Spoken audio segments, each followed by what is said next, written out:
Assalamualaikum warahmatullahi wabarakatuh. Bismillahirrahmanirrahim. Alhamdulillahirabbil alamin wa sallallahu wa sallam wa baraka ala abdihi wa rasulih nabiyina Muhammad wa ala alihi wa ashabihi ajma'in. Amma ba'd. Alhamdulillah, kita bersyukur pada Allah Subhanahu wa taala yang telah memudahkan kita untuk melaksanakan salat Isya secara berjamaah. Semoga seluruh amal ibadah kita diterima oleh Allah Subhanahu wa taala. Allahumma amin. Ahibati fillah, afanillahu wa iyyakum, jamaah Masjid Al-Amin Samarinda yang saya cintai karena Allah. Semoga Allah Subhanahu wa taala selalu memberikan afiat kepada kita di dunia dan di akhirat. Poin ketiga dari kajian ini adalah mungkin sebagian orang yang tidak sholat atau terkadang sholat atau sholat di luar waktu, sholat di akhir waktu, atau sholat tidak khusyuk, sholat tidak tumaknina.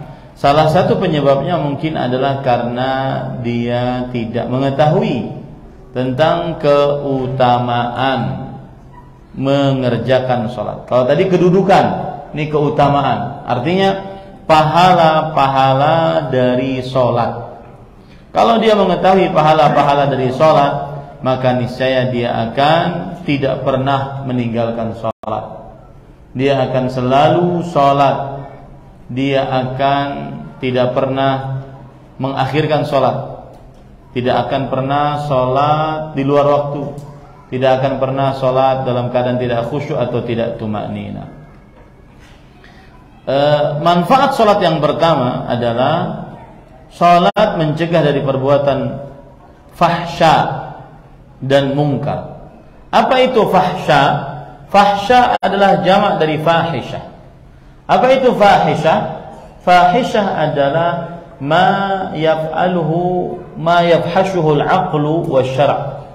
Dosa yang dianggap keji oleh akal sehat manusia dan oleh syariat. Jadi akal sehat saja menganggap itu keji, apalagi syariat.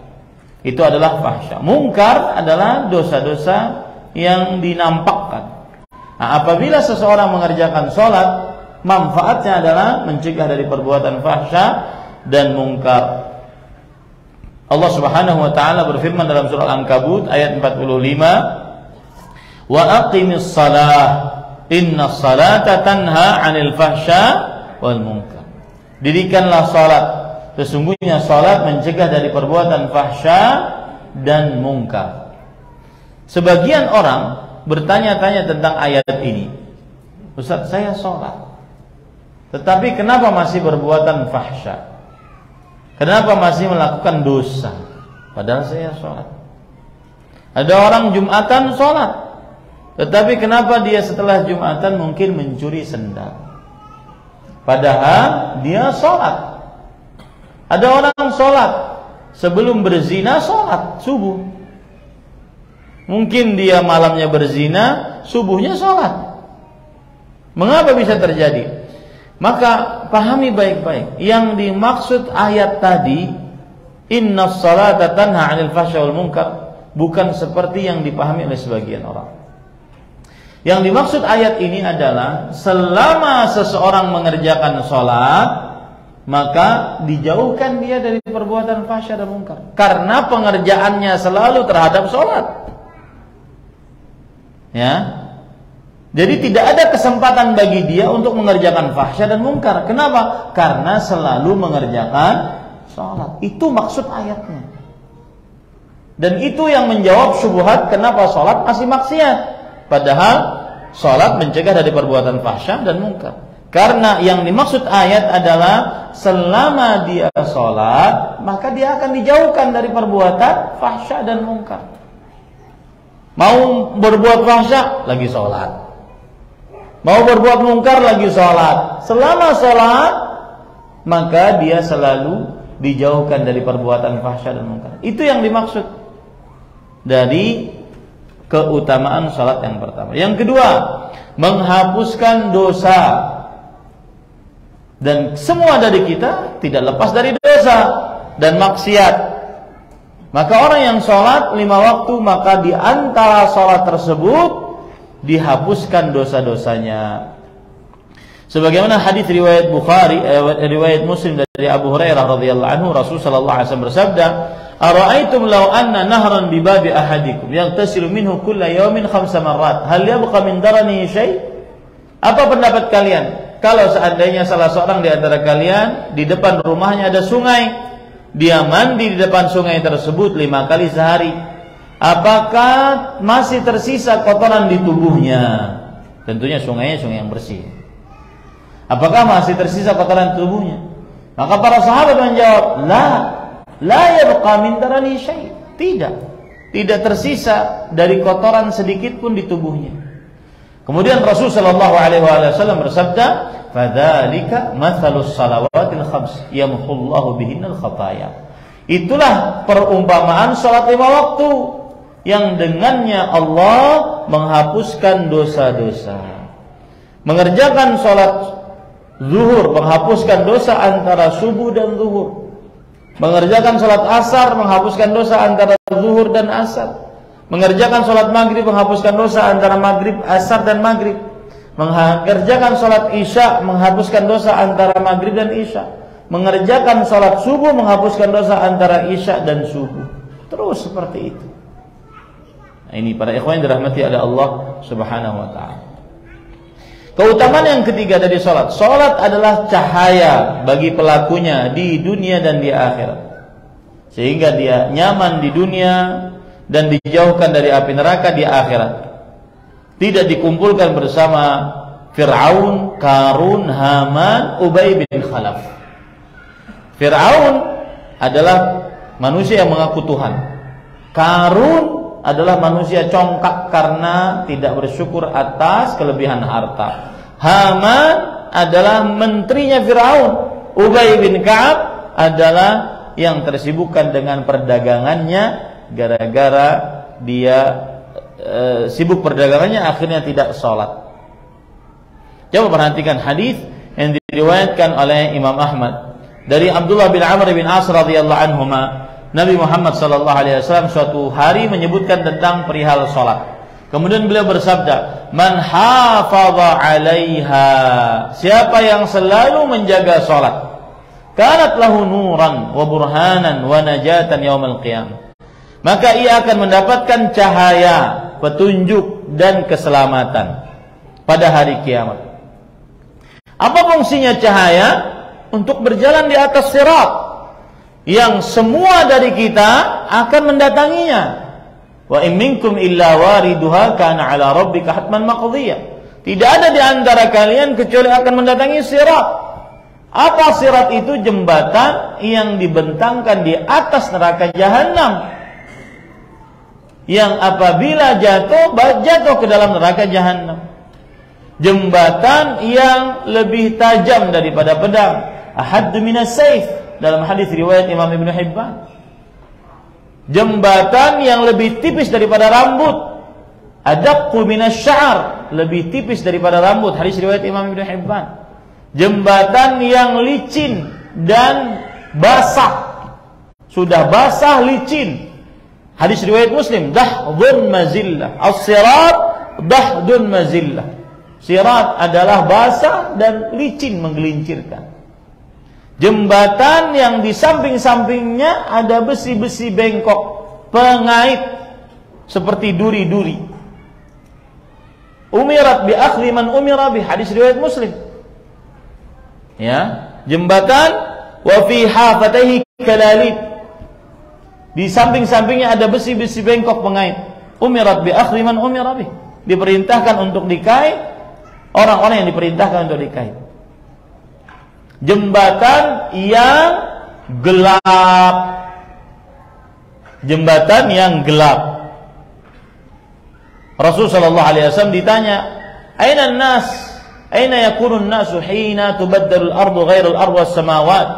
Di manakah manusia saat bumi diganti dengan bumi yang lain, langit diganti dengan yang lain?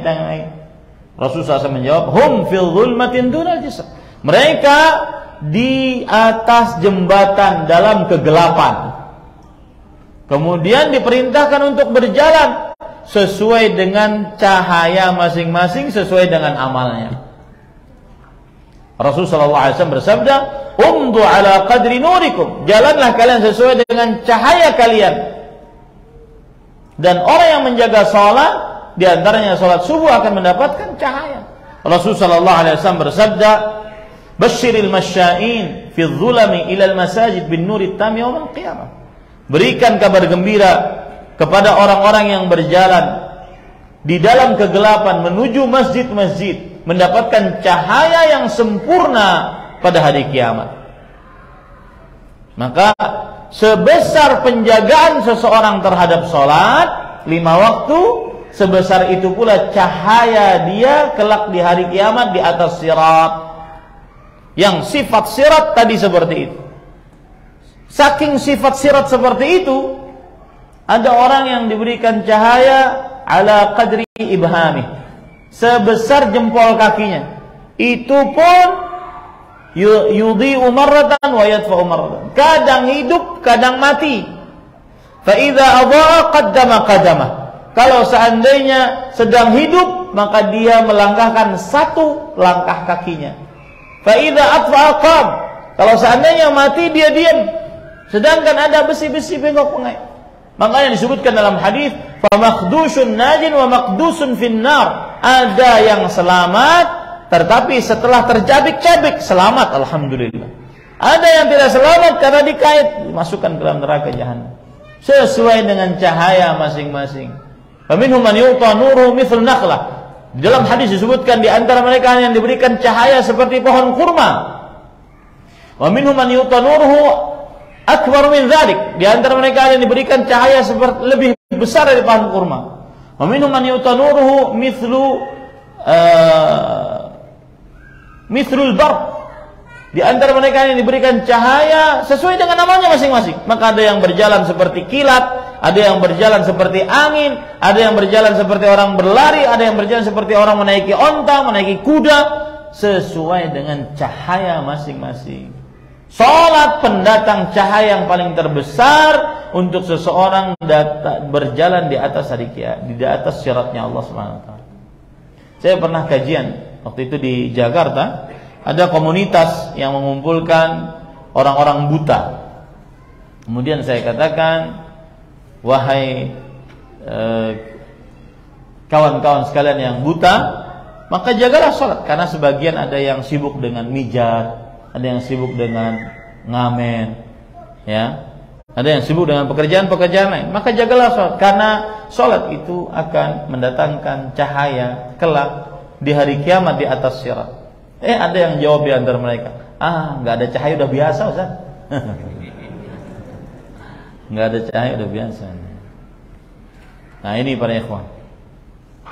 Wa man lam yuhafiz 'alaiha, siapa yang menjaganya selalu dia akan mendapatkan cahaya, petunjuk dan keselamatan pada hari kiamat.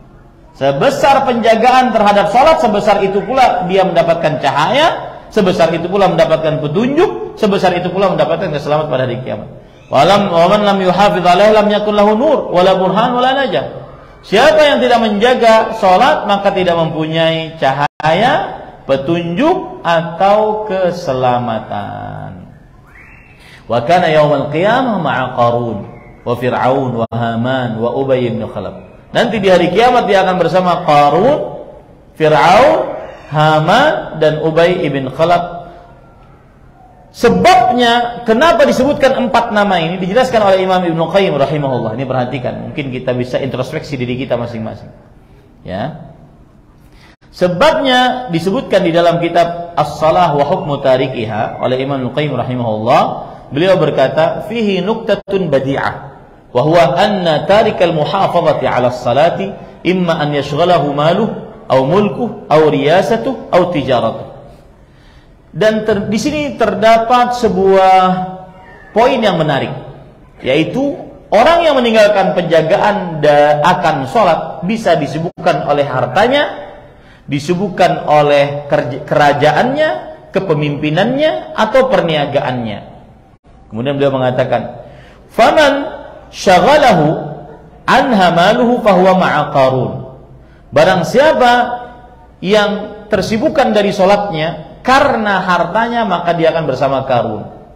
Wa man syaghalahu anha mulkuhu fahuwa ma'a Fir'aun. Dan barang siapa yang tersibukkan dari salatnya karena kerajaannya, maka dia bersama Fir'aun. Wa man syaghalahu anha riyasatuhu wa wazaratuhu fahuwa ma'a Haman. Barang siapa yang tersibukkan dari salatnya gara-gara pekerjaannya, jabatannya, maka dia bersama Haman. Wa man syaghalahu anha tijaratuhu fahuwa ma'a Ubay bin Khalaf. Dan siapa yang tersibukkan dari salatnya karena perniagaannya, perdagangannya, usahanya, maka dia adalah bersama Ubay bin Khalaf. Ini poin yang ketiga, keutamaan salat. Yang keempat, salat menghilangkan rasa resah, gundah, gelisah. Ya, salat menghilangkan rasa resah, gundah, gelisah. Apa itu? Dalilnya surat Al-Hijr ayat 97. Walaqad na'lamu annahu yadiku sadruka bima yaqulun. Kemudian 98-nya fasabbih bihamdi rabbik wa kum minas sajidin. Sungguh kami telah mengetahui wahai Muhammad sallallahu alaihi wasallam bahwa hatimu sempit gara-gara ucapan mereka, orang-orang kafir Quraisy. Maka salatlah memuji Rabbmu dan jadilah termasuk engkau orang-orang yang ahli sujud. Salat menghilangkan rasa resah, gundah gelisah, ya, rasa was-was. Ya, salatlah. Saya pernah kejadian itu. Ada orang yang menjemput saya malam-malam. Rupanya kawan-kawan tidak bisa jemput. Kemudian di bandara saya disediakan travel untuk pulang ke rumah. Baru masuk mobil, saya lihat di dalam mobil ada perempuan, saya nggak jadi masuk. Mohon maaf, Mas, ini siapa? Oh, ini istri saya, Ustaz. Insya Allah tidak mengapa. Baik. Ini di perjalanan kita ngobrol, lalu orang itu curhat. Saya ini punya rasa was-was, Ustaz. Punya rasa was-was, gundah, gelisah, tidak tenang. Istrinya yang di belakang ikut ngobrol. Was-wasnya keterlaluan, Ustaz. Kadang-kadang dia malam-malam naik ke bubungan rumah. Bubungan tahu kan? Ya, ke atap rumah. Itu melihat sekeliling rumah. Jangan-jangan ada yang mengintip istrinya dari atas. Ya, saking was-wasnya. Ya, saking was-wasnya. Maka saya langsung tebak, Mas sholat enggak? Kata dia, ya sholat kadang, sholat enggak. Maka istrinya di belakang mengatakan, enggak sholat, saat Jumatan aja enggak sholat. Ini buktinya. Saya juga pernah di waktu itu masih kerja di Damam sebagai pendakwah dan penerjemah. Tugas saya salah satunya adalah berdakwah di penjara. Orang-orang Indonesia, tenaga kerja Indonesia yang di penjara karena satu kasus dan lain hal, maka saya dakwahi. Ada orang yang saya dakwahi tentang sholat. Beliau setelah saya beritahu tentang sholat, beliau mengatakan, apa yang Ustaz sebutkan tentang keutamaan sholat itu semuanya benar. Saya pernah 3 tahun tidak pernah air wudu terkena wajah saya ini. Terus saya langsung kejar, apa yang Bapak rasakan? Semua urusan tidak pernah lancar. Hati selalu resah, gundah gelisah. Ini para ikhwan yang dirahmati oleh Allah Subhanahu wa taala. Ayat Al-Qur'an tidak akan mungkin bohong. Kalau seandainya seseorang sedang sedih, ya, karena Rasulullah sallallahu alaihi wasallam idza hazabahu amrun fazi'a ila shalah. Rasul sallallahu alaihi wasallam kalau seandainya sedang gelisah, gundah gelisah, beliau langsung ambil air wudu langsung salat. Salat apa Ustaz? Salat sunnah mutlak. Meninggalkan anak di pesantren, kemudian ada permasalahan, ambil salat. Minimal hatinya tenang, lalu nanti bisa menentukan bagaimana dia bersikap. Nah, ini para ikhwan yang dirahmati oleh Allah Subhanahu wa taala. Kemudian keutamaan yang lain di dalam perihal salat, yaitu dikabulkannya doa di dalam salat. Rasul sallallahu alaihi wasallam bersabda dalam hadis riwayat Muslim dari sahabat Nabi Abu Hurairah radhiyallahu an, qala Allah taala, Allah berfirman, qasamtu as-salata baini wa baina 'abdi nisfain. Aku bagi salat itu antara aku dan antara hambaku dua bagian. Wal 'abdi ma sa'al. Dan hambaku akan mendapatkan apa yang dia minta di dalam salatnya. Makanya berdoa di dalam salat lebih utama dibandingkan di luar salat. Membaca Al-Quran di dalam salat lebih utama dibandingkan membaca Al-Quran di luar salat. Terutama ini bagi para penghafal Quran. Saya tadi menyegerakan habis salat, padahal ingin baca ayat yang lain di rakaat kedua, karena ada bayi tadi menangis. Ya, membaca Al-Quran di dalam salat lebih utama dibandingkan di luar salat. Berdoa di dalam salat lebih utama dibandingkan di luar salat. Ini kadang-kadang sebagian kaum muslimin, ini nasihat. Sebagian kaum muslimin salatnya cepat, tapi zikirnya lama. Bujur kada? Hah? Iya. Doanya lama. Padahal doa di dalam salat lebih utama dibandingkan di luar salat. Qiraatul Quran dakhil as-shalah afdalu wa a'zamu ajran min kharijiha. Kata Syekhul Islam Taimiyah rahimahullah, membaca Al-Quran di dalam salat lebih besar pahalanya dibandingkan di luar salat.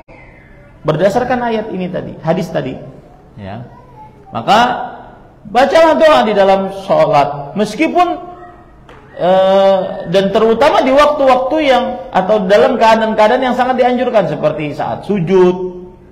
Ya, aqrabu ma yakunul 'abdu min rabbi fa huwa sajid fa aktsir fihi du'a. Keadaan yang paling dekat antara seorang hamba dengan Allah Subhanahu wa taala adalah perihal salat, maka berbanyaklah doa. Atau ketika setelah tasyahud, ya, kemudian bersalawat sebelum salam, maka berbanyaklah doa. Rasulullah SAW bersabda, "Liyatakhayyar minad du'a masya." Hendaklah dia pilih doa sekehendak dia, ma'ajabahu, apa yang dia sukai. Qaminun an yustajaba lahu. Dan sangat diharapkan doanya dikabulkan oleh Allah Subhanahu wa taala. Bahkan saat ruku berdoa tidak mengapa. Yang tidak boleh itu adalah baca Quran. Ruku berdoa enggak mengapa. Tapi memang lebih utama adalah di dalam sujud dan sebelum tasyahud. Tetapi saat ruku berdoa boleh. Bukankah salah satu bacaan ruku adalah subhanakallahumma wa bihamdika rabbana Allahumma ighfirli? Bukankah itu doa? Ini tidak mengapa para ikhwan yang dirahmati oleh Allah Subhanahu wa taala. Maka lama-lamain sujud, terutama salat sendirian. Ya, kenapa? Karena itu adalah tempat untuk berdoa. Kemudian selanjutnya, para ikhwan yang dirahmati oleh Allah Subhanahu wa taala, termasuk daripada keutamaan salat adalah yaitu salat termasuk daripada penyebab masuk dalam surganya Allah Subhanahu wa taala. Salat termasuk kepada penyebab masuk surganya Allah Subhanahu wa taala. Lihat hadis yang diriwayatkan oleh Imam Abu Dawud dari Ubadah bin Samit radhiyallahu anhu. Rasulullah sallallahu alaihi wasallam bersabda, "Khamsu salawatin katabahunna Allahu 'alal 'ibad." 5 salat yang Allah wajibkan atas hamba-hamba. Faman jaa bihinna, lihat, siapa yang mengerjakannya, lam yudayyi' minhunna syai'an, tidak menyia-nyiakan sedikit pun dari salat, istighfafan bihaqqihinna, karena meremehkan kedudukan salat, kana lahu 'indallahi 'ahdun an yudkhilahul jannah, maka Allah berjanji untuk masukkannya ke dalam surga. Ini janji Allah Subhanahu wa taala. Siapa yang menjaga selalu perihal salat. Baik. Itu poin yang ketiga. Hukum salat, kedudukan salat, kemudian keutamaan salat. Yang kelima, ancaman keras bagi yang tidak salat. Berdasarkan hadis dan juga perkataan para ulama salaf. Ancaman keras bagi yang melalaikan salat. Ya. Di antaranya hadis Rasul sallallahu alaihi wasallam riwayat Imam Muslim dari Jabir radhiyallahu anhu, "Inna bainar rajuli wa bainasy syirki wal kufri tarkus salat." Sesungguhnya jarak antara seseorang dengan kesyirikan, kekufuran adalah meninggalkan salat. Kalau seseorang meninggalkan sholat, tidak ada jarak antara kesyirikan dan kekufuran. Yang meninggalkan sholat kafir. Ya, yang meninggalkan sholat berdasarkan hadis ini adalah kafir. Kemudian juga hadis riwayat Imam Tirmidzi dari Buraidah bin Al-Husayb radhiyallahu anhu. Rasul sallallahu alaihi wasallam bersabda, "Al-'ahdu alladhi bainana wa bainahum as-shalah, faman tarakaha faqad kafar." Perjanjian antara kami orang Islam dan mereka orang kafir adalah salat. Siapa yang meninggalkannya maka sungguh dia telah kafir. Maka sungguh dia telah kafir. Dalam hadis yang lain riwayat Imam Ahmad dari Ummu Aiman radhiyallahu anha, Rasul sallallahu alaihi wasallam bersabda, "La tatrukis salata muta'ammidan." Jangan engkau tinggalkan salat dengan sengaja tanpa ada alasan syar'i. Fa innahu man taraka salata muta'ammidan faqad bari'at dhimmatullah minhu dhimmatullah wa rasulih.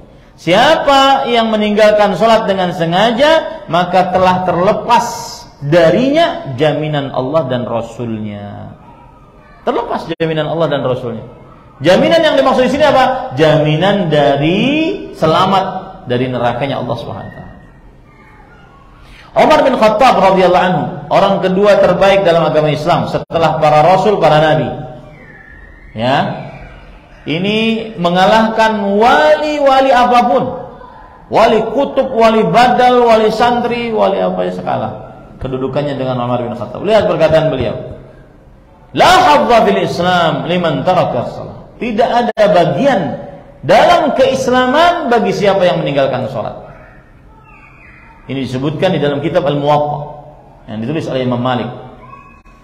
Kemudian lagi Imam Mujahid rahimahullah, Mujahid bin Jabr, seorang tabi'i, ahli tafsir, bertanya kepada Jabir radhiyallahu anhu, "Ma kana yufarriqu bainal kufri wal iman 'indakum fi ahdi Rasul sallallahu alaihi wasallam?" Apa yang membedakan antara kekufuran dan keimanan menurut kalian para sahabat di zaman Rasulullah sallallahu alaihi wasallam? Jabir bin Abdullah menjawab, as-salah. Ini athar, perkataan Jabir ini disebutkan oleh Imam Al-Marwazi di dalam kitab Ta'zim Qadrus Salah. Ya. Lihat lagi Al-Hasan bin Al-Yasar Al-Basri, seorang ulama tabi'i. Beliau mengatakan, "Ya bani Adam, ayyu syai'in ya'izzu 'alaika min dinik idza hanat 'alaika salatu?" Wahai anak Adam, adakah sesuatu yang berharga di dalam agamamu jika sholatmu tidak penting lagi bagimu? Tidak ada sesuatu yang berharga lebih daripada sholat. Illa salat, para ikhwah. Kecuali sholat. Saya pernah dengar ceramah di Arab Saudi. Jadi beliau ini sopir taksi, tapi beliau ahli sholat. Sopir taksi kemudian di jalan dicegat oleh para pemuda-pemuda labil, pemuda-pemuda senja gitu ya. Pemuda-pemuda labil gitu ya. Di Saudi ini ceritanya. Kemudian naik taksi mereka. Kemudian biasanya ketua gengnya tuh di depan, samping supir. Kemudian sudah masuk waktu sholat. Supir ini rupanya dia jauh perjalanan. Supir ini minta izin, bagaimana kalau kita sholat? Kemudian pemuda ini dengan santai jadi mengatakan, "Mana sholat? Kita nggak sholat. Kalau mau sholat, tafadhol." Nah ini pemuda senja di Arab Saudi gitu. Kalau mau sholat silahkan, tapi kami nggak sholat. Kami nggak sholat. Jadi nggak melarang dia, tapi kami nggak sholat. Kata dia, bagaimana kalau kita sholat sama-sama? Akhirnya sholat. Mau wudhu tidak bisa. Ada kejadian itu. Ada di sana, sudah ada yang seperti itu. Jangan dikira di sana sudah malaikat semua. Mau wudu nggak bisa, diajarin. Pas lagi sholat, tadi yang pemuda tadi, yang ketua gengnya tadi, sujud tidak bangun-bangun sampai salam. Wahai para ikhwah, illas salah, kecuali sholat, jangan pernah diremehkan. Kecuali sholat jangan pernah remehkan. Ya.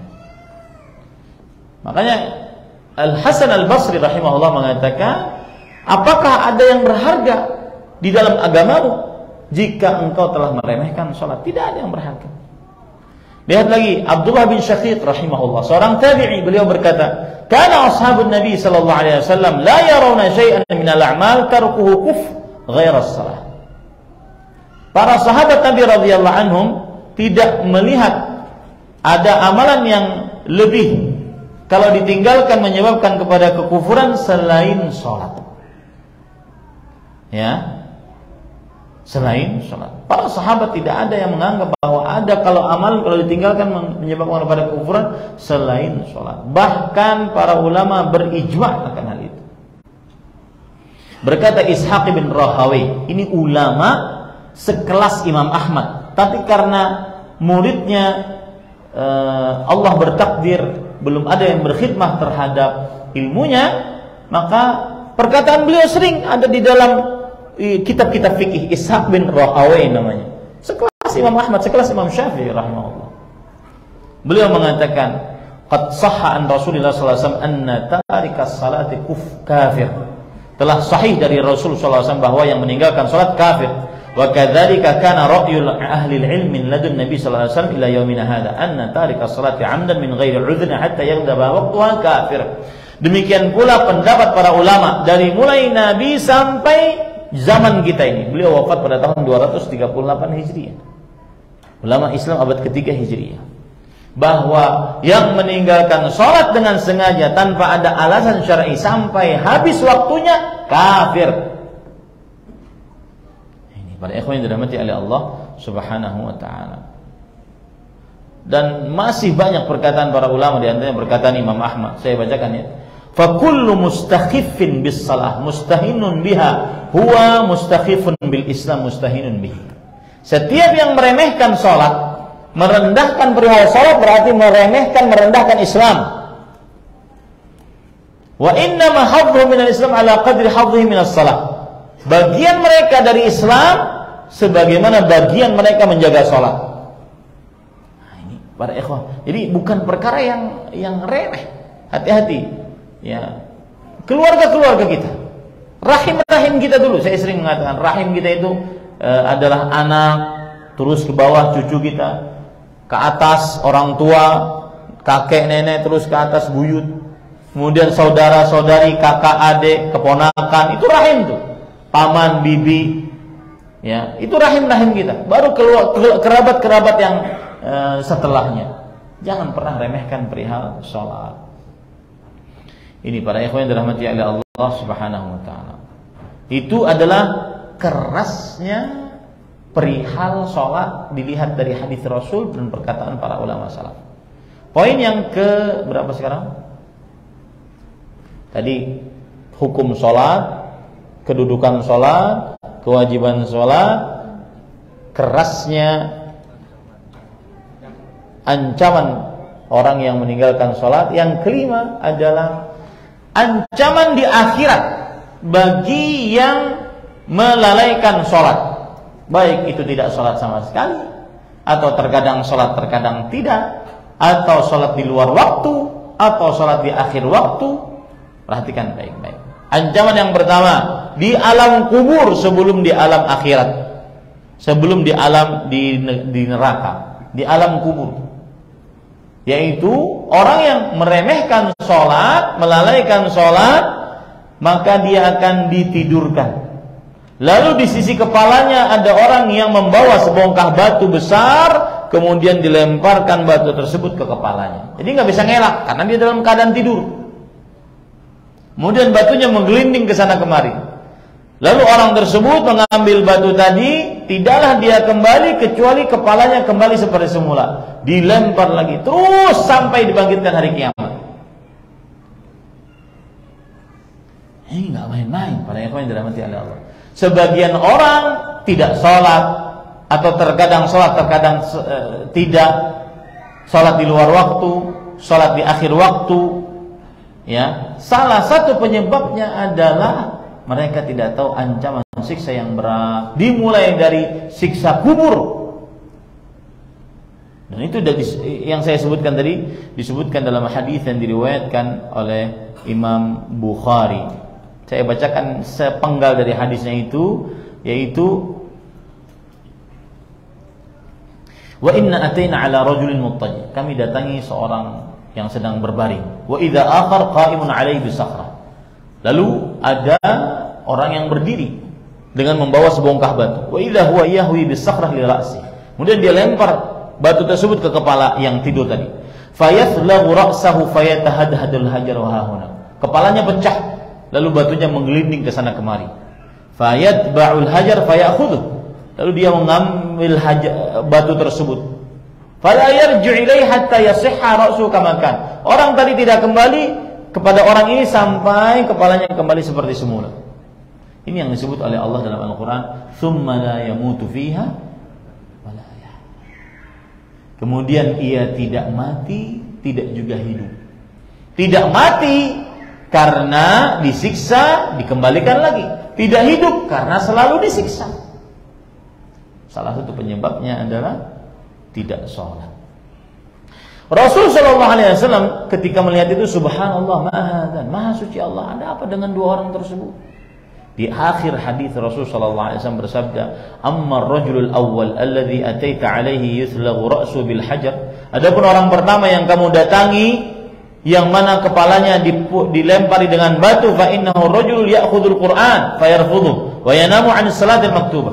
Dia adalah seorang lelaki yang menghafal Al-Quran lalu dia lupakan.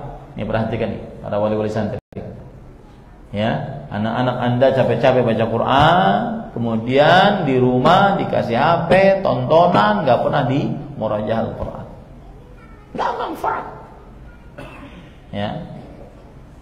Dan dia sholat dari sholat yang dan dia tidur dari sholat yang wajib. Artinya sengaja tidur, tidak bangun. Itu ancaman pertama. Ancaman yang kedua, di akhirat tidak bisa sujud sebagaimana dia tidak mau sujud di dunia. Allah berfirman dalam surah Al-Qalam ayat 42-43, "Yauma yukshafu 'an saqin wa yud'auna ila sujud fala yastati'un." Ketika hari disingkapkan oleh Allah betis, kemudian mereka diperintahkan untuk sujud, maka mereka tidak bisa sujud. Bagaimana maksudnya tidak bisa sujud? Imam Ibnu Katsir bercerita. Kata Imam Ibnu Katsir, "La yastati'u ahadun minal kafirin wal munafiqin an yasjud." Tidak ada seorang pun dari orang kafir, orang munafik untuk bisa sujud. Bal ya'udu dhahru ahadihim tabqan wahidan. Setiap kali ingin sujud, kembali. Jadi tidak bisa nunduk. Menjadi satu kesatuan seperti kayu. Kullama arada ahlum an yasjud kharral khafahu. Setiap kali ingin sujud, maka kepalanya kembali ke belakang. Setiap kali ingin aksas sujud, kebalikan dari sujud. Kama kanu fid dunya bi khilafi ma alaihi mu'min. Sebagaimana akan di dunia tidak mau sujud. Berbeda dengan orang-orang yang beriman. Ini para ikhwan yang dirahmati oleh Allah Subhanahu wa taala. Apa yang dimaksud tidak mau sujud? Yasma'una hayya 'alal falah fala yujibun. Kata Sa'id bin Jubair, mereka mendengar azan tapi mereka tidak mau mengerjakan apa yang dikumandangkan oleh azan tersebut. Yang ketiga, orang yang tidak sholat akan masuk ke dalam neraka saqar. Saqar. Sebagaimana disebutkan oleh Allah dalam surah Al-Mudaththir ayat 39 sampai 44. Orang-orang yang di dalam surga bertanya, anil mujrimin, bertanya tentang orang-orang yang berdosa. Masalakakum fi saqar? Mengapa kalian masuk ke dalam neraka saqar? Qalu lam naku minal musallin. Mereka mengatakan kami tidak termasuk orang-orang yang sholat. Bagaimana sih neraka saqar itu? Disebutkan oleh Allah dalam surah Al-Mudaththir ayat 27 sampai 31. Wala la tubqi wala tadhar. Wa ma adraka ma saqar? La tubqi wala tadhar. Tahukah engkau apa itu neraka saqar? Tidak membiarkan dan juga tidak meninggalkan. Apa maksudnya tidak membiarkan? Yaitu kata Imam Ibnu Katsir, ta'kulu luhumahum. Apinya memakan daging-dagingnya. Wa uruqahum, dan urat-uratnya. Wa asabahum, dan otot-ototnya. Wa juluduhum, dan membakar kulit-kulit mereka. Tsumma tubaddalu ghairu dzalik. Lalu diganti kembali. Wahum fi dzalika la yamutun wa la yahyun. Mereka dalam keadaan demikian tidak mati, tidak hidup. Ya, ini para ikhwan yang dirahmati oleh Allah Subhanahu wa taala.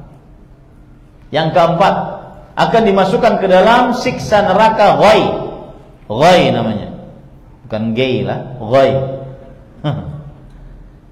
Allah berfirman dalam surat Maryam ayat 59, "Fa khalafa min ba'din khalfun adha'u shalah wattaba'u syahawat fasawfa yalqawna ghayya." Maka datanglah sesudah mereka pengganti yang buruk yang melalaikan salat dan mengikuti syahwat. Ingat, ayat ini dalil, bukti. Lihat saja kita saat kita lalai salat pasti sedang ngikutin syahwat. Maka mereka di akhirat akan mendapatkan ghai. Apa itu ghai? Ghai, kata Abdullah bin Mas'ud radhiyallahu anhu, wadin fi jahannam ba'idul qari khabithut ta'am. Jurang dalam neraka jahanam, dalam dan baunya busuk. Sebuah ruangan kalau seandainya dia dalam, maka akan berkurang untuk bisa bernafas dengan baik. Ditambah lagi kalau baunya busuk. Itu ghai. Abu Iyad rahimahullah, seorang ahli tafsir, mengatakan ghai adalah wadin fi jahannam min qaih wa dam. Ghai di dalam neraka jahanam adalah yang terbuat, yang isinya muntahan penghuni neraka dan darah penghuni neraka. Jadi para ikhwah, jangan bermain-main. Terakhir, kalau sudah begitu Ustaz, saya dulu sudah baligh, umur 15 tahun, ketika SMA, ada waktu ketika mahasiswa, ada waktu saya meninggalkan sholat dengan sengaja. Apa yang harus saya tebus dosanya? Jawabannya adalah bertobatlah dengan 5 syarat. Ikhlas hanya karena Allah, menyesal atas dosa tersebut, bertekad untuk tidak mengulangi, memutuskan dosa tersebut dilakukan pada waktu yang diterima taubat, saat masih hidup atau sebelum kiamat. Tidak ada penebus dosa bagi orang yang meninggalkan sholat dengan sengaja kecuali itu. Adapun sebagian orang mengatakan bahwasanya dia harus mengqadha, tidak. Pendapat yang dikuatkan tidak wajib mengqadha. Karena berarti kalau mengqadha dia mengerjakan sholat di luar waktu, karena waktu sholat sudah habis. Ya. Mengerjakan sholat di luar waktu berarti perbuatan bid'ah. Tidak juga mengerjakan sholat setelah sholat wajib. Jadi ada sebagian di daerah di Indonesia, habis sholat zuhur, sholat lagi mereka. Habis sholat asar, sholat lagi mereka. Tujuannya apa? Mengqadha sholat yang lalu-lalu. Atau ada yang bayar fidyah. Tujuannya apa? Untuk membayar sholat yang telah ditinggalkan dengan sengaja tanpa alasan yang benar. Dan fidyahnya berupa sedekah. Sedekahnya dikasih ke ustadznya. Nah, ini tidak benar ya. Tidak ada seperti itu. Ini yang bisa saya sampaikan untukmu yang masih meninggalkan sholat. Semoga kajian ini bermanfaat bagi kaum muslimin. Dan kajian ini saya ambilkan dari tulisan saya yang bisa dilihat di ahmadzainuddinalbanjari.com. Di situ bisa di-download untukmu yang masih meninggalkan sholat. Dan saya memperbolehkan untuk dicetak tanpa harus izin, asalkan tidak diperjualbelikan. Ya. Cetak, kemudian bagikan kepada kaum muslimin, terutama keluarga-keluarga yang belum sholat. Ya, wallahu a'lam. Apakah bagi yang sholatnya masih bolong-bolong termasuk ke dalam orang-orang yang meninggalkan sholat? Apa yang dimaksud meninggalkan sholat? Apa bedanya yang menyia-nyiakan sholat? Jawabannya adalah iya. Saya lebih condong menguatkan pendapat, kalau sholatnya terkadang sholat, terkadang tidak sholat, maka dia masuk ke dalam yang meninggalkan sholat sama sekali. Saya lebih condong kepada pendapat itu, bahwa dia kafir, keluar dari agama Islam. Ya. Apa yang dimaksud meninggalkan sholat? Tidak sholat sama sekali. Atau terkadang sholat, terkadang tidak sholat. Apa yang dimaksud dengan menyia-nyiakan sholat? Termasuk di dalamnya. Menyia-nyiakan sholat, tidak sholat sama sekali, atau terkadang sholat, terkadang tidak sholat, atau sholat di luar waktu tanpa ada alasan syar'i, atau sholat di akhir waktu, atau sholat tidak khusyuk, atau sholat tidak tumakninah. Wallahu a'lam. Jika seseorang tidur siang dan terbangun di waktu mendekati sholat maghrib, waktu terlarang sholat, apakah dia bisa sholat asar di waktu itu atau setelah sholat maghrib? Jawabannya adalah man nama an sholatin aw nasiha. Siapa yang tertidur dari sholatnya atau lupa, fal yusalliha idza dzakaraha. Hendaklah dia sholat saat dia ingat atau saat dia bangun langsung sholat, meskipun itu di waktu terlarang. Ya, wallahu a'lam. Dan kerjakan sholat asar dulu baru maghrib. Ya, kerjakan sholat asar dulu baru maghrib.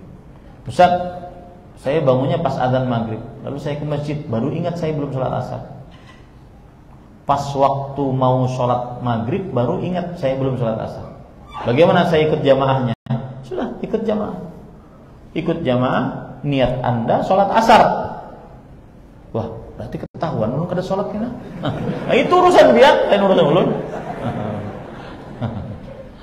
Ya, itu wallahu a'lam.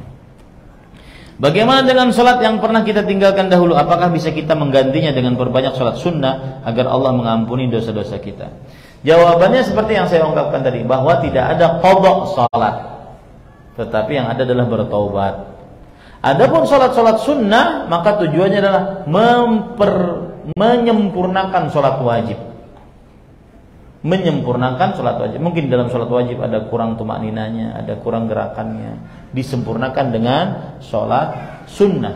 Karena Rasulullah SAW bersabda, Allah berfirman, "Unzuru li ibadi hal lahum min tatawwu' yukmilu biha salata." Wahai malaikatku, perhatikan apakah dia punya sholat-sholat sunnah yang dengan sholat-sholat sunnah tersebut menyempurnakan sholat-sholat wajibnya. Itu fungsi sholat sunnah. Wallahu a'lam.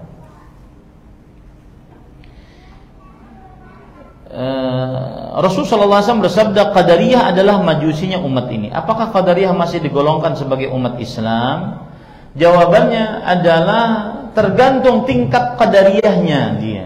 Kalau Qadariyah yang dimaksudkan di dalam agama Islam tadi, di dalam pendapat para ulama itu disebutkan sebagai kelompok yang menyimpang, itu tidak masuk dalam syariat, di dalam umat Islam. Artinya dia keluar dari golongan Islam. Dia musyrikun.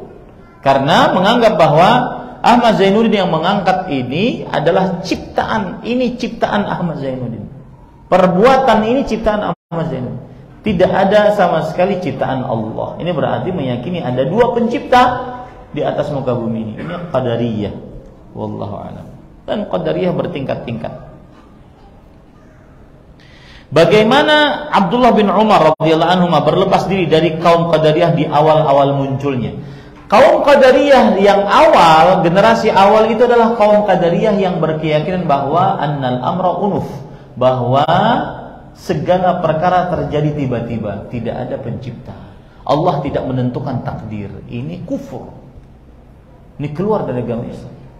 Dan ini tidak ada lagi pengikut seperti ini. Qadariyah generasi pertama tidak ada lagi. Saya pernah dengar ada seorang pendakwah yang mengatakan Allah tidak mengetahui perbuatan hamba kecuali setelah hamba melakukannya. Ini Qadariyah jenis pertama ini, bahaya ini perkataan ini. Tidak boleh. Mungkin beliau belum paham. Ya, Qadariyah yang jenis pertama adalah Qadariyah yang mengatakan Allah belum menetapkan takdir. Allah tidak mengetahui takdir makhluk sampai makhluk itu mengerjakannya. Ini kekufuran karena meniadakan sifat ilm bagi Allah Subhanahu wa taala. Wallahu a'lam. Makanya Abdullah bin Umar berlepas diri darinya. Ya. Ketika kita masih remaja, kita banyak meninggalkan sholat. Apakah sholat yang kita tinggalkan dahulu kita wajib ganti? Jika wajib ganti, bagaimana caranya? Sudah dijawab. Wajib ganti enggak? Tidak. Tetapi wajibnya apa? Bertaubat. Saya memiliki keluarga yang telah meninggalkan dunia telah meninggal dunia. Setahu saya semasa hidupnya tidak melaksanakan sholat. Apakah boleh saya berdoa kepada Allah untuk memohonkan ampunannya? Asal hukumnya memang tidak boleh, karena nggak sholat, kafir. Tapi kita kan nggak tahu. Dia mengatakan setahu saya, mungkin ada pernah sholat. Mungkin pernah sholat Idul Fitri, Idul Adha, itu pun karena panitia. Maka saya katakan kalau selama belum dinyatakan kafir, murtad, keluar dari agama Islam, maka doakan saja. Mendoakan saja dengan umum. Seperti misalkan Rabbana ighfir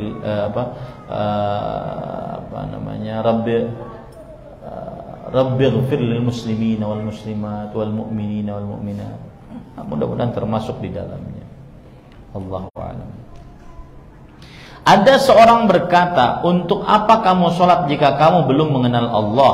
Untuk apa kamu sholat jika kamu belum ikhlas? Untuk apa kamu sholat jika akhlakmu masih buruk? Percuma saja kamu sholat, mohon penjelasannya. Jawabannya adalah perkataan ini keliru. Karena sholat diperintahkan meskipun seseorang belum benar-benar mengenal Allah. Sholat, perkataan ini keliru meskipun seseorang belum benar-benar merasa ikhlas. Perkataan ini keliru. Sholatlah meskipun akhlaknya belum baik. Karena kita diperintahkan untuk sholat. Wa aqimus sholat, dirikanlah sholat. Kerjakan perintah itu. Ya, meskipun dengan macam-macam yang sudah disebutkan tadi. Syariat tidak mewajibkan seseorang kerjakan sholat ketika benar-benar mengenal Allah. Ya. Syariat memerintahkan kita untuk mengerjakan sholat. Ini satu. Yang kedua, para ikhwan yang dirahmati oleh Allah Subhanahu wa taala, Rasul sallallahu alaihi wasallam tidak mengatakan kamu boleh sholat kalau sudah mengenal benar-benar Allah Subhanahu wa taala.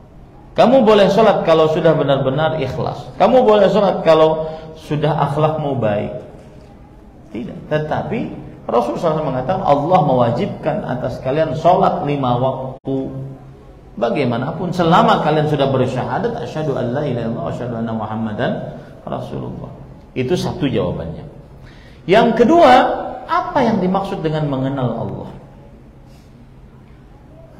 Masalahnya karena bebuhannya ini, kalau sudah mengaku ma'rifat hakikat malah kada sholat. Ya, padahal sudah mengenal Allah malah tidak sholat. Apa yang kamu maksud dengan mengenal Allah? Ma'rifatullah itu apa yang kamu maksud? Apakah dia sebuah jabatan, gelar tertentu yang dicapai dengan pendidikan tertentu? Apa yang dimaksud ma'rifatullah? Coba tanya aja orang-orang yang ma'rifat itu apa maksudnya ma'rifatullah? Pasti jawabnya bingung. Ya, tuh. Yang ketiga, untuk apa kamu sholat jika belum ikhlas? Maka jawabannya, berusahalah ikhlas di dalam sholat. Allah lebih mengetahui amalan yang ikhlas atau tidak. Berusahalah ikhlas di dalam sholat. Yang keempat, untuk apa sholat kalau akhlakmu buruk? Maka jawabannya adalah dengan sholat akan memperbaiki akhlak kita. Inna sholata tanha 'anil fahsya'i wal munkar. Ini pertanyaan yang mengecohkan manusia. Intinya pian koler. Itu intinya. Pasangan saya adalah orang yang cuek dan pemarah. Hal-hal kecil selalu diperbesar sehingga ia menzalimi diri saya dan itu berdampak kepada ibadah. Misalnya saya mengakhirkan waktu sholat. Apakah pasangan saya berdosa karena sebab tersebut? Jawabannya adalah kalau urusan sholat jangan salahkan pasangan. Kerjakan sholat di awal waktu. Mau pasangan pian buruk akhlaknya, mencaci, yang penting sholat dulu. Ya, sholat dulu. Wallahu a'lam. Ini mengakhirkan sholat, menyalah-nyalahkan pasangan. Baik. Bagaimana cara menghadapi orang tua yang selalu mengkritik anaknya mengenai sholat anaknya? yang membuat anak itu merasa malas melaksanakan sholat lagi? Jawabannya adalah terima saja nasihat tersebut. Anaknya menerima nasihat tersebut sehingga dia semangat, dia mengerjakan sholat. Alhamdulillah orang tua masih menggelitik tentang sholat. Artinya orang tua masih perhatian terhadap anaknya untuk hal-hal yang baik. Terima saja, bersabar terhadap orang tua. Orang tua kita itu, para ikhwah, walaupun mencaci kita, memaki kita, sabar. Ente nggak ada tanpa bapak ibumu. Sabar.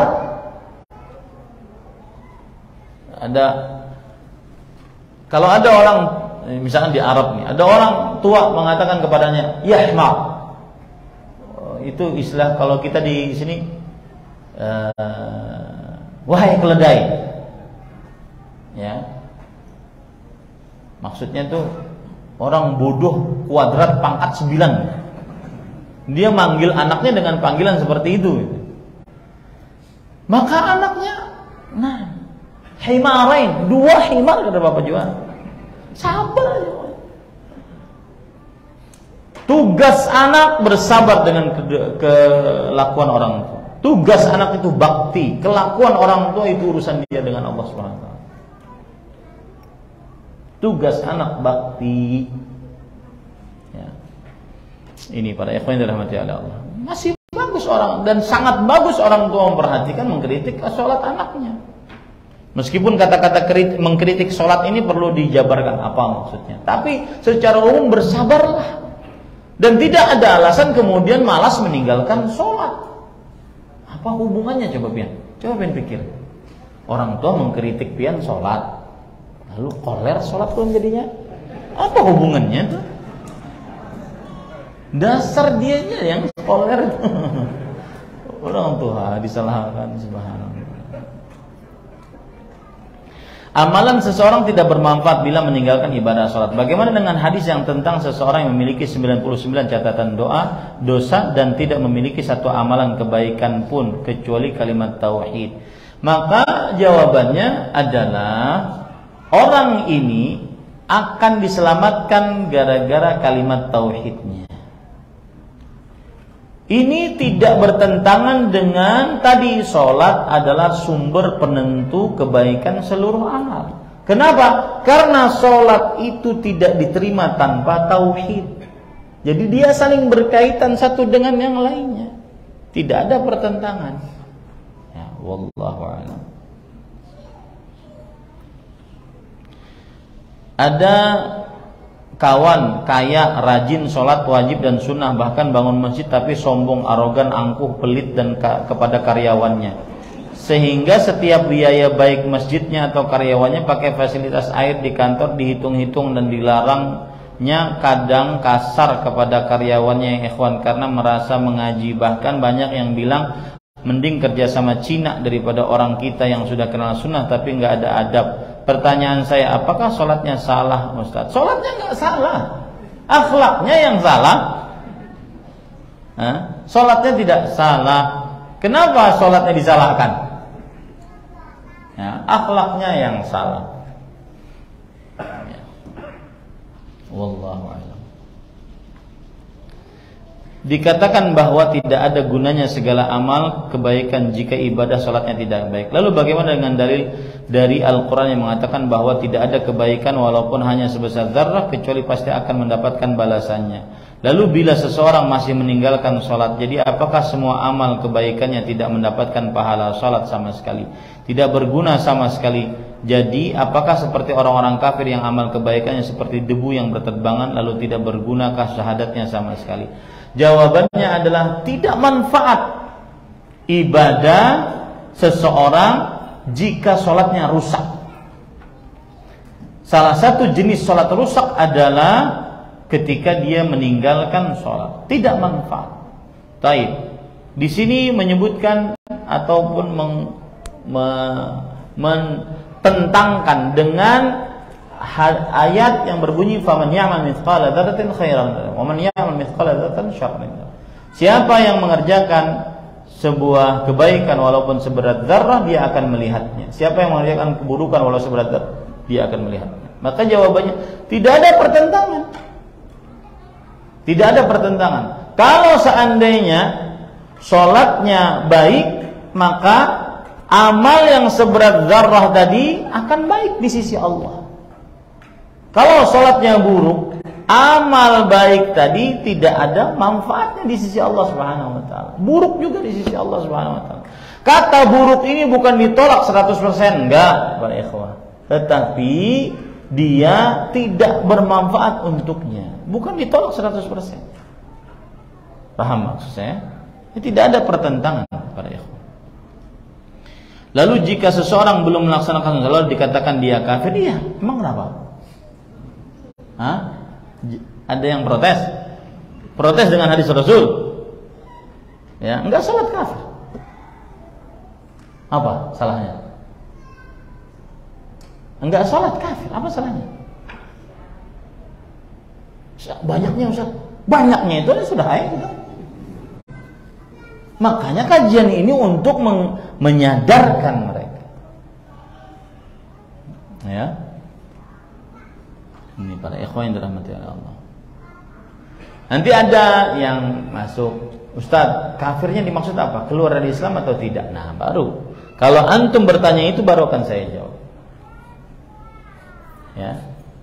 Karena memang sebagian ulama mengatakan kafir yang dimaksud tidak mengeluarkan dari agama Islam.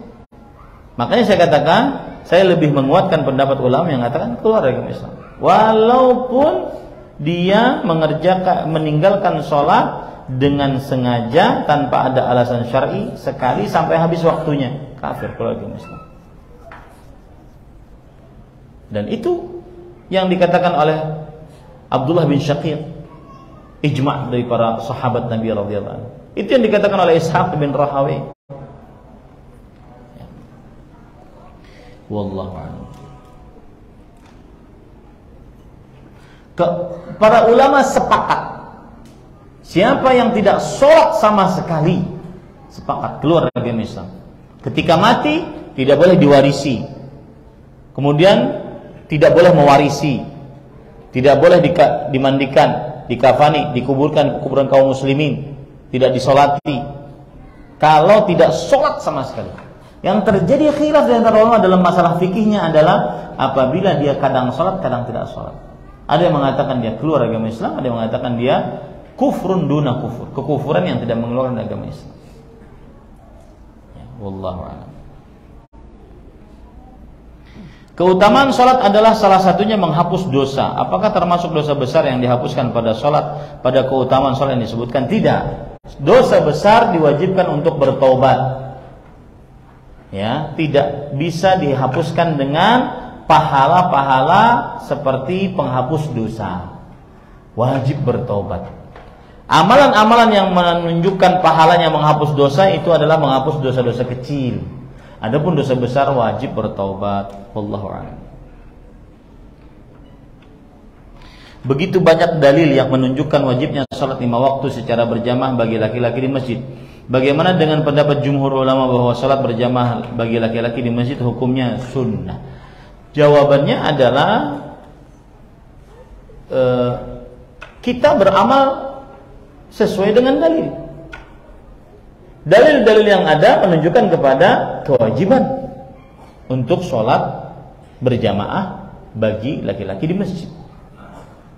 Adapun jumhur mempunyai dalil-dalil tersendiri.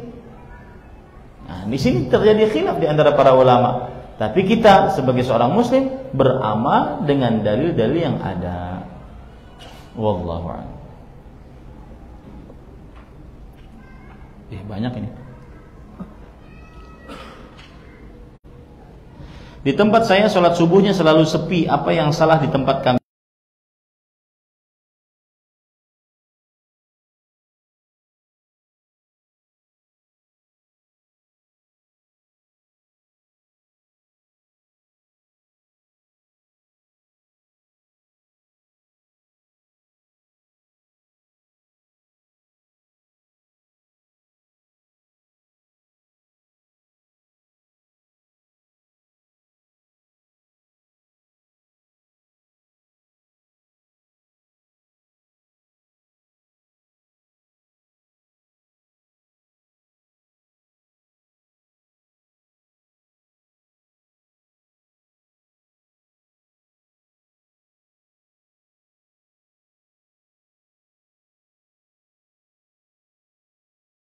la ilaha illa anta astaghfiruka wa atubu ilaik.